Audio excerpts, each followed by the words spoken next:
Halo, assalamualaikum warahmatullahi wabarakatuh. Selamat datang kembali di channelnya Pekerja Migran Indonesia. Kawan-kawan semuanya, bagaimana kabarnya ini hari?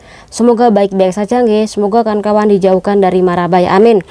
Kali ini kita bakal membahas sebuah kasus dari kawan kita, yaitu Mbak E ini 10 tahun kerja di majikan yang sama, kemudian cuti.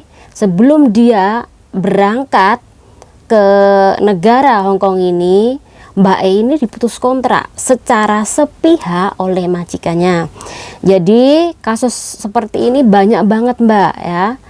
Nah, tujuan kita ngangkat kasus ini, kalau ada kasus yang sama ke depannya, Mbak-mbak ini sudah memiliki catatan, sudah tahu bagaimana caranya, dan ketika sudah tahu, Mbaknya sudah ada persiapan bagaimana mengambil hak sampean yang belum diberikan oleh majikan Anda. Jadi tujuan channel ini membekali kan kawan ya. Namun kalau ada sekiranya kurang penjelasan, nggak apa kan kawan, komentar aja di bawah video ini.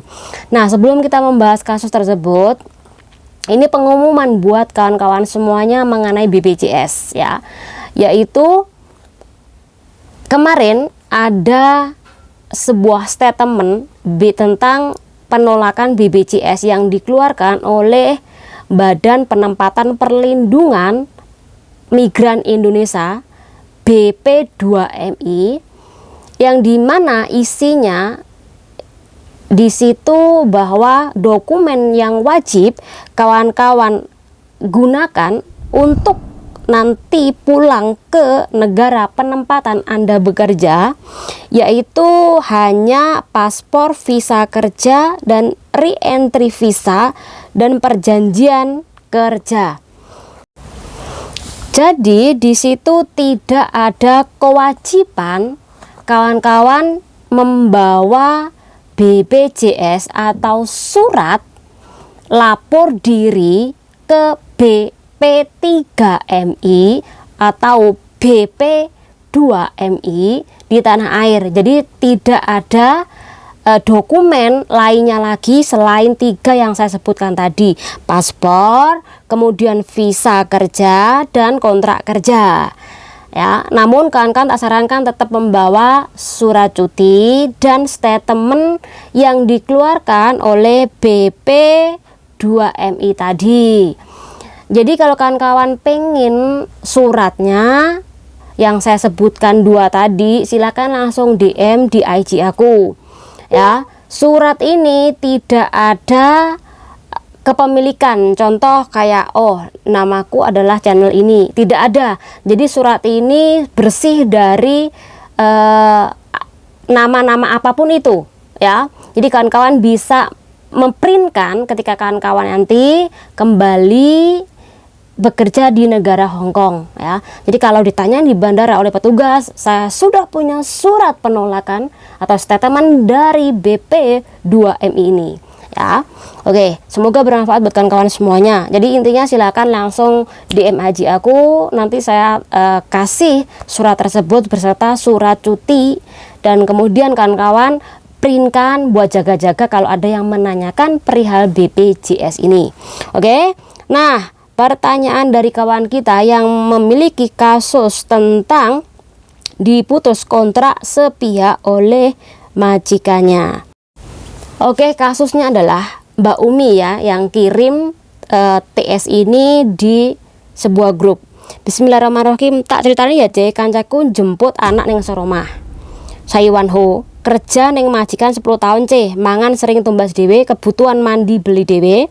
Bulan iki kan cuti tiba-tiba dicat karo Cece tanggane, jare majikane wis nekakne Cece baru mesakne minggu iki tekan Hongkong neh, tapi majikane wis mutus kontrak, nggak dikasih waktu istirahat, langsung kok dikeluarkan. Hati-hati, manusia memang susah ditebak ya. Jadi intine Mbak Umi ini ketemu sama temannya, dan temannya ini tetanggaan sama Cece yang cuti tadi. Nah, ternyata Cece yang cuti itu bekerja 10 tahun di majikan yang sama, kemudian diputus kontrak, dan mingguan nanti dalam mingguan ini dia bakal kembali bekerja di negara Hong Kong ini. Nah, di dalam status seperti ini bagaimana sih dalam penyelesaian? Oke. Pertama, kawan-kawan semuanya usahakan kalau sampean ini tidak dikasih makan oleh majikan, karena uang makan, perihal sampean makan di tempat majikan ini menjadi tanggung jawab majikan Anda kan. Oke, kalau nggak dikasih, minta uang per harinya atau 1 bulan langsung, yaitu sebesar 1.196 dolar ya untuk saat ini. Tapi kalau uang nggak dikasih, makan pun tidak dikasih, yang Anda harus lakukan, beliau sendiri kemudian kwitansi tadi nanti difotokopi Mbak, difotokopi yang asli dikasih majikan, bilang, "Mbok, aku ki beli makanan ini loh ya, sekarang aku minta ganti." Tapi kalau bos Anda tidak memberi, bahkan cuek, ditulis bahwa sampean sudah menanyakan persoalan makan, tapi mboknya itu tetap tidak mengembalikan uang yang sampean gunakan tadi untuk makan. Kalau sudah ditulis, sampean sekali, 2 kali, 3 kali, 4 kali, 5 kali sudah minta tetap nggak dikasih, sampean kan ada fotokopian itu Mbak. Nanti fotokopian itu nanti disimpan. Kalau sudah keluar total semuanya Mbak, langsung jebret sampean lapor persoalan tidak diberi uang makan tadi ya. Ini informasi ini sebuah pelajaran bagi kawan-kawan yang saat ini bekerja namun tidak dikasih uang makan, dan kawan-kawan ngerasa bahwa sudah bekerja dengan baik, tidak dikasih uang makan, kemudian gaji standar, kebutuhan kawan-kawan banyak banget di tanah air, kebutuhan di sini juga banyak. Silahkan melakukan hal seperti itu. Namun kalau kawan-kawan ngerasa uang sampean sudah cukup dan tidak masalah kalau sampean tidak dikasih makan, nggak usah nuntut nggih. Jadi intinya bagi kawan-kawan yang pengen nuntut, silahkan melakukan hal yang sudah saya jelaskan tadi ya. Oke, 10 tahun kerja, secara otomatis mbaknya ini sudah dapat long service. Bagaimana tentang hal ini? Oke, mbak sampean yang tadi masih di Indonesia, silahkan tetap lakukan kembali bekerja atau kembali ke negara Hong Kong ini. Imigrasi Indonesia belum tentu tahu kalau sampean sudah diputus kontrak. Jadi silakan Anda masuk. Nanti di imigrasi Hong Kong, sampean pasti akan ditanyain persoalan ini. Sampean bilang aja nggak tahu. Selepas itu sampean silahkan minta bantuan ke organisasi boleh, minta bantuan ke KJRI boleh, minta bantuan ke teman juga boleh. Teman ini harus bisa bahasa Inggris dan memiliki waktu yang banyak untuk keluar masuk di rumah majikan. Jadi ada waktu, ketika sewaktu-waktu ini sampean minta bantuan mengantar ke labor, mengantar ke imigrasi, dia ada waktu dan pinter bahasa ya. Jadi ketika ada waktu itulah sampean nanti dipandu sama Mbak E. Atau kalau sampean mau di organisasi saja yang sudah paham mengenai kasus seperti ini. Ini tak kasih kisi-kisinya aja ya. Oke, ketika sampean sudah tiba di sini, nanti cari penginapan dan tuntutlah, dan sampean melaporlah ke imigrasi bahwa sampean ini sudah diputus kontrak dan sampean sudah mendatangi bos Anda. Semua barang silahkan Anda cap semuanya dan mintalah uang Anda ya, yang dimana uang Anda itu yang seharusnya dikasih ketika sampai diputus kontrak. Jadi hak-hak Anda yang pertama adalah, aku nggak tahu apakah tiket mbaknya ini yang bayar majikan atau mbaknya, nggak tahu ya. Oke, intinya adalah tiket atau uang tiket ketika Anda belum dapat tiket. Kemudian yang kedua, interminitan dan gaji kerja Anda. Dan yang keempat adalah 100 uang jalan Anda. Kemudian yang kelima adalah long service. Nah, oke, masalah long service Anda berhak mendapatkannya karena Anda bekerja 10 tahun, kemudian Anda diputus kontrak oleh majikan, dan Anda diputus kontrak ini kan tidak tahu alasannya apa.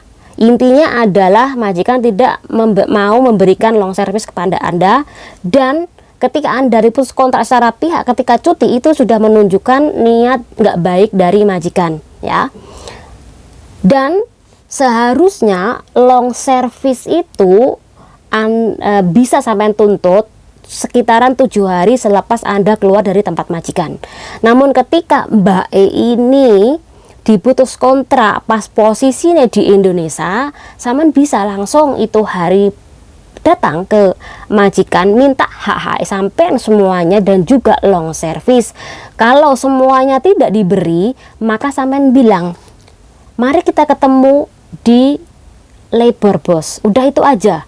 Jangan tanda tangan apapun, ataupun itu kertas kosong, jangan tanda tangan. Ya, karena bisa saja kalau sampai tanda tangan kertas kosong nanti bisa diisi terserah apa yang majikan katakan.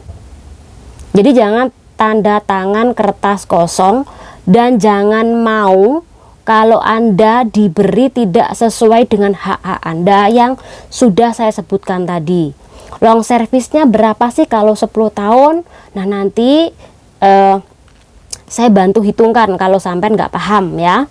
Jadi intinya sampean berhak mendapatkan long service jika sampean memenuhi syarat. Syaratnya bekerja lebih dari 5 tahun dan tidak di dalam keadaan Anda memutuskan kontrak kerja. Kemudian Anda mendapatkan long service karena dianggap berkelakuan baik. Jadi dilihat dari riwayat Anda yang diputus kontrak oleh bos Anda ketika cuti itu menunjukkan kalau bosnya yang nggak baik. Jadi sampean dipastikan mendapatkan long service. Jadi pesan saya, kalau sampean itu mencari organisasi itu lebih baik lagi untuk menghandle kasus Anda.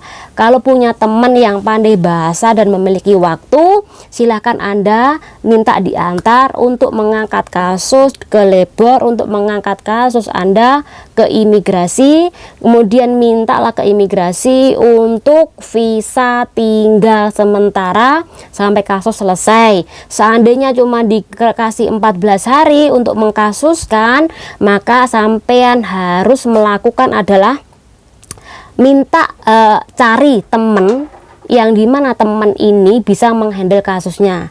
Intinya adalah ada orang kedua yang sampean percaya yang bisa menghandle kasusnya. Nanti kalau ada apa-apa, imigrasi ataupun labor itu akan menghubungi orang kedua tadi yang menghandle kasus Anda. Intinya adalah orang yang paham dulu, yang bisa mengatasi permasalahan sampean. Bagi mbak-mbak yang baru, usahakan kalau sampean cuti dan tidak dapat uang makan, usahakan harus memiliki bukti masalah makan yang Anda beli sendiri, kemudian nanti difotokopi, kwitansi asli dikasih bos yang fotokopian Anda pegang sendiri. Nah, itu adalah salah satu cara untuk menuntut uang makan tanpa sampean takut diinterminit. Ketika hari itu sama nuntut uang makan, intinya nunggu finish dulu baru nuntut, ya. Nah, untuk kawan-kawan yang cuti nih ke tanah air, sekali lagi terima kasih loh buat kawan-kawan semuanya yang kompak menolak. Saya salut ya, karena tanpa perjuangan kawan-kawan yang meramaikan di sosial media, tentu perjuangan ini tidak ada apa-apanya. Pokoknya apapun aturan ketika itu merugikan kawan-kawan, tolaklah dan ramaikan, ya. Karena dengan menolak, meramaikan, kawan-kawan bersatu, apapun kebijakan yang merugikan kawan-kawan, yang membuang waktu kawan-kawan bertemu dengan keluarga, tolaklah, ya. Semoga dengan penjelasan ini bermanfaat buat kita semuanya. Channel Diri. Wassalamualaikum warahmatullahi wabarakatuh.